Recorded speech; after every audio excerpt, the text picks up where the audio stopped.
What is up, David Fincher fans, and welcome back to my channel in honor of Mindhunter Season 2. In my opinion, one of David Fincher's finest creations. Today, we're not looking at his television shows, we are looking at his movies and ranking all 10, placing them in tiers at the beginning, and then at the end, we will put them in their proper ranking, my proper ranking. And that's the thing about these tier lists. Every tier list is going to be different. You guys may have a favorite that is not necessarily mine, but with a director like David Fincher, and we've already done Christopher Nolan, Quentin Tarantino, these directors, they all fall in a category, and that category is greatness. Even though I don't love all of David Fincher's films, I love the majority of them, and it's going to be a kind of an unbalanced tier list, but I need your tier lists and your rankings down below. Which David Fincher movie is your favorite, your least favorite? Leave those comments down below, and if you enjoy this video, hit that thumbs up button. It really helps out this channel. All right, we're talking David Fincher, and let's start with the very first movie on this list, and that movie is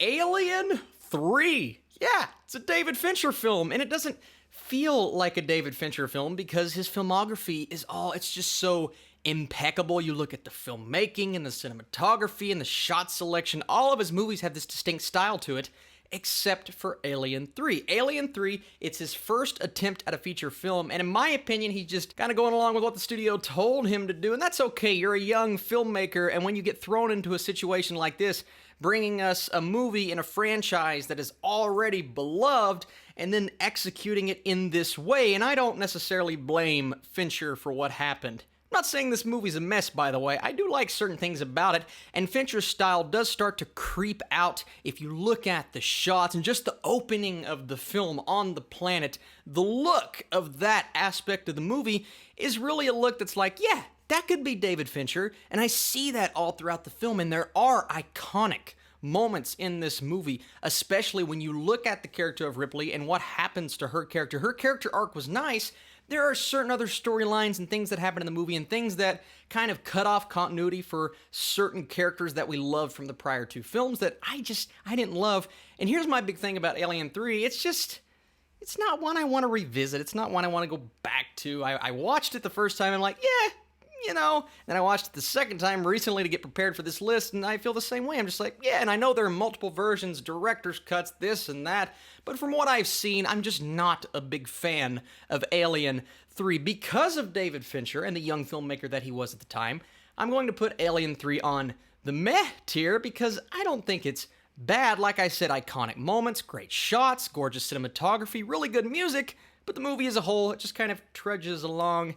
And now we have many more Alien movies. All right, we move on to the next movie on this template, and that is The Girl with the Dragon Tattoo. And let's start this off with a bang and go ahead and place this on the great tier. That's right, one of the more underrated movies of that year, and one that just really impressed me from a story standpoint. This film is brutal, and you have Rooney Mara playing our lead, and at first she's like, oh, it's this girl, she doesn't really know how to fight, she doesn't know how to do this and that, and then the thing happens in the movie where the twist comes and you're like, dang, this girl is fierce. Now, I've never seen the source material, I never watched the original movie that this is based off of, which is based off of a novel, but I do know that this film has a brutality to it that I was not anticipating, and we've seen it before with Fincher's films. All of his movies have this dark edge to them, whether it is a lighter movie like The Social Network. Well, that's not really a light movie, but it's lighter than his other films, but it brings that, and it does it tenfold. Daniel Craig is so good in this film, and his chemistry with Rooney Mara when they finally meet up like halfway through the film is great, and the adventure, the story, the code that they're trying to crack is extremely interesting. Now, when I'm comparing it to certain other Fincher films, it's not as good as those movies. The quality is really high here, but it just doesn't suck me in and captivate me like other films that may end up on the awesome tier. And that's not a crack against the film, I'm just explaining why it's not going to be my number one or number two, but still, The Girl with the Dragon Tattoo is great. It's extremely fun, action-packed, and when you see what came next, The Girl in the Spider's Web, and I know it was kind of a pseudo-reboot in its own weird way, it just doesn't measure up because you have David Fincher at the helm, and it really, really worked. The next movie we're talking about is Gone Girl, and a funny little backstory with this film. My wife and I, we tried for like 4 years to finish this movie. I had seen most of it, but I had like 30 minutes left. I'm like, yeah, I'll just wait on Madison to watch it. And then like 3 years later, we finally get to it, we finish it, and wow. I mean, this shocked me, and Ben Affleck is great in this film. Now, don't get me wrong, Rosamund Pike, I mean, she steals the entire show. Her character she's crazy. She's really crazy, and what she puts that poor man through is completely ridiculous, but the fact that this story unfolded the way that it did, and that's one thing I love about Fincher, and really the writing that goes in the majority of his films, even though he hasn't written all of his films, you can just feel his touch on the already concrete story, and the story here is just fantastic. I mean, you are put on edge throughout every single situation that he gets himself into, and you just consistently wonder, what actually happened to her? And then when questions start to become answered, you are captivated by the storytelling, and the storytelling is some of the best I had seen. One of my favorite movies of that year, Gone Girl, is a movie that since I saw it that first time, I went back and revisited it again. I want to see it again just because there are so many things to unravel in here. And yeah, in my opinion, it is a top tier Fincher film. Goes on the awesome tier because it really is an awesome movie. Now, a movie that a lot of people will say is awesome, and don't get me wrong, I love Zodiac. There are a few elements about this film that don't 100% get there for me. A few storylines that take a bit too long to come about. All of David Fincher's movies are long. There's no way of getting around that. But I do think the movie's on the great tier. My big issue with both of them, The Girl and the Dragon Tattoo and Zodiac, it's still a great movie, guys. It's the great tier. It's a high tier. But my big issue with these two films is if they were shorter and they didn't drag as long as they did, I would have them on the awesome tier, especially with this cast. 3 of my favorite actors working right now, Robert Downey Jr., Mark Ruffalo, and Jake Gyllenhaal, all 3 in the MCU. That's pretty cool. But yeah, I mean, you can't go wrong. It is one of the most stacked casts of the 2000s.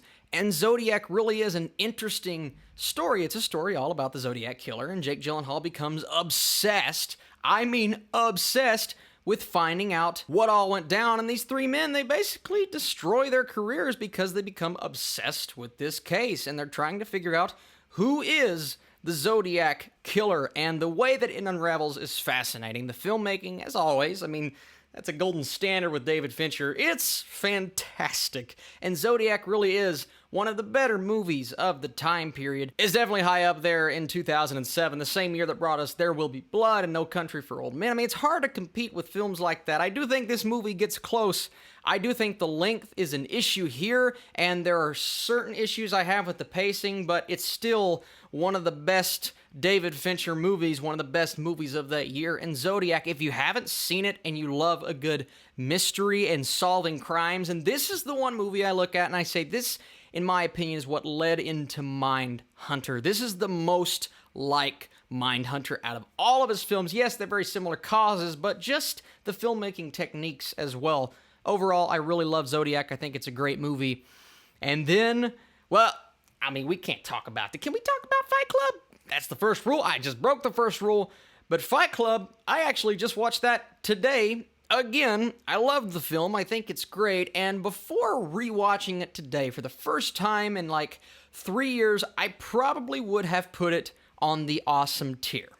But unfortunately, I can't quite get it to the awesome tier. I'm actually going to have to jump a tier, and I'm going to put it on Fincher's finest, because Fight Club really is one of David Fincher's finest movies. Now, there are going to be a few films on the awesome tier that a lot of people will say are Fincher's finest, but when I say Fincher's finest, I just mean, hello, I got a notification. But when I say Fincher's finest, I just mean, what are Austin's favorite David Fincher movies? And Fight Club is one of my favorites.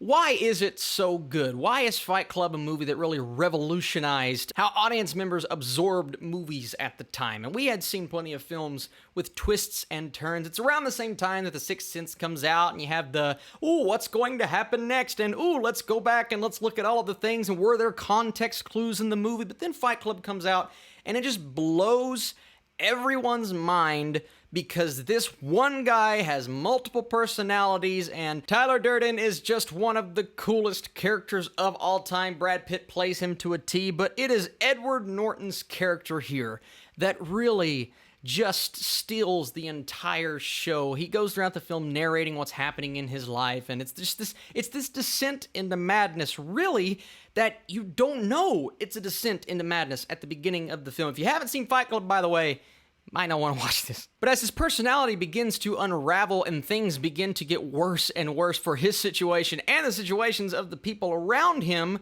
you are just captivated as an audience member.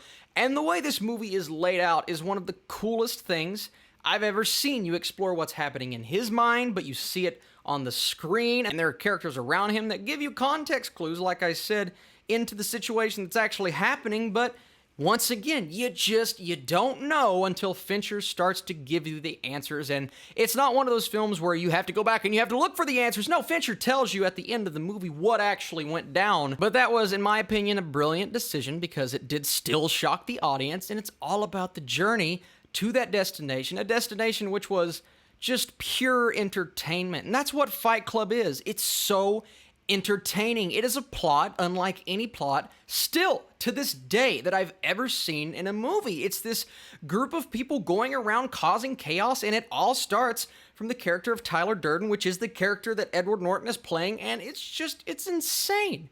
But I love it. I love it. It has a higher score now after rewatching it today than it had yesterday, and I can't wait to show this to my wife because she's never seen Fight Club. I'm like, girl, we gotta get on that. All right, the next movie we're talking about is Panic Room. Now, Panic Room, went back and watched it this last week for the first time, not really knowing what to expect, and I was a bit worried. This is one that I had been avoiding for quite some time because it just didn't look very interesting to me. It looked like a simplistic concept with David Fincher's touch on it.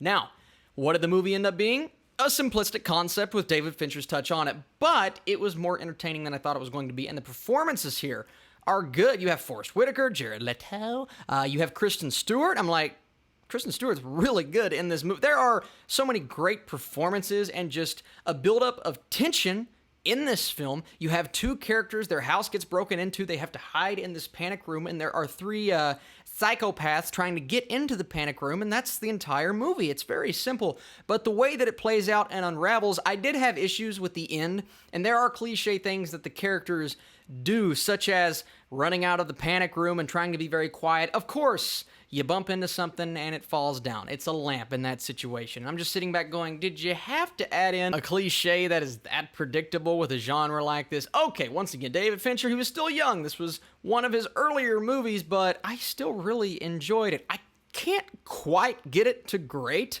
I'm going to say Panic Room is a good movie, but it's a really good movie. If there was like an in-between, I would put it there. But I think that's the tier that it belongs on. The next movie I'm talking about is a very divisive one. The Curious Case of Benjamin Button is one of those films that, there are really good things in this movie. I think the storytelling is great. It's one of those films you're looking back on the life of a character, and the progression of this character is significantly different than any other character we had really seen in film before. He ages backwards. Instead of growing old, he grows young. It's brilliant. It really is a brilliant concept, and Brad Pitt's really good in the movie. I can't help but to look back at this movie and find so many off-putting things about it, and things that make me look upon it however many years later, in 2019, and they just did not age very well. Most of this has to do with the CGI, and a lot of films from this time don't have the best CGI, but when the CGI is put at the forefront and showcased on the main character and showcase the way that it is showcased in this movie, you can't help but to judge that. Now, people who love this story to the upteenth degree will not care as much about the visual effects and will not care about the off-putting nature of Brad Pitt's performance. And I'm not saying he gives a bad performance. There's so many odd elements to this film, so many moments that don't work in the long run, so many storylines that I look at and I feel the same way that I do about some of the movies that I love under his banner of films, and it's too long. It's too long of a movie. Now, great talent pops up. I was actually, when I rewatched it, I was surprised to see Mahershala Ali pop up because you just didn't know who he was back then. And now you look at it and you're like, oh, that's two-time Academy Award winner Mahershala Ali, and he's also Blade. That's cool. David Fincher picking the right people for the parts. It's a lot of P's, alliteration. But, you know, it's just a movie that I'm like, that was okay. It was okay. I can see how people love it, and I do know many people that love it. Using my wife once again as an example, she's very popular in this video today. She loves The Curious Case of Benjamin Button. I can't quite get it there, but I do think it's okay. The next movie we're talking about is Seven. And I want to get this to Fincher's finest. I really do. And, well, you know what? The awesome tier is going to be uneven today. Didn't plan this. I love everything about this film. From the performances between Brad Pitt and Morgan Freeman, some of the best chemistry I have ever seen, to the desperation of hunting for this serial killer who commits crimes based around the 7 deadly sins. And, you know, I said spoilers at the beginning of the video. I'm going to spoil who it is. 3, 2, 1. Kevin Spacey in this movie is, and I know the name is taboo to some, but I have to talk about the performance because it's an integral part of this film. It is phenomenal what he manages to do with this film. And it all comes back to, once again, the reason why we're doing this video, David Fincher. As a director, it is brilliant. It is so brilliant. He captivates me with the camera movement. The score is haunting. The characters, when they come to realizations, what's in the box, I mean, the emotion displayed in those particular scenes.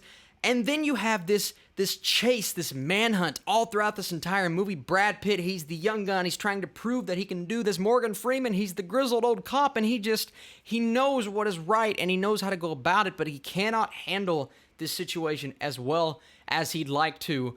So many great things about the movie Seven, and the more that I've been sitting here thinking about it, now, I do this kind of based off of grades, and my 9 out of 10, rounding to that, is kind of the awesome tier, but I have to say, 7 is better than that. It would probably round to a 10 out of 10 for me, just because there are so many incredible things, and it is, in my opinion, a classic. Then we come to The Game, another movie that I didn't watch for the first time until I was preparing for this list. I had 2 Fincher films that I had never seen. I know, right? That's pretty crazy.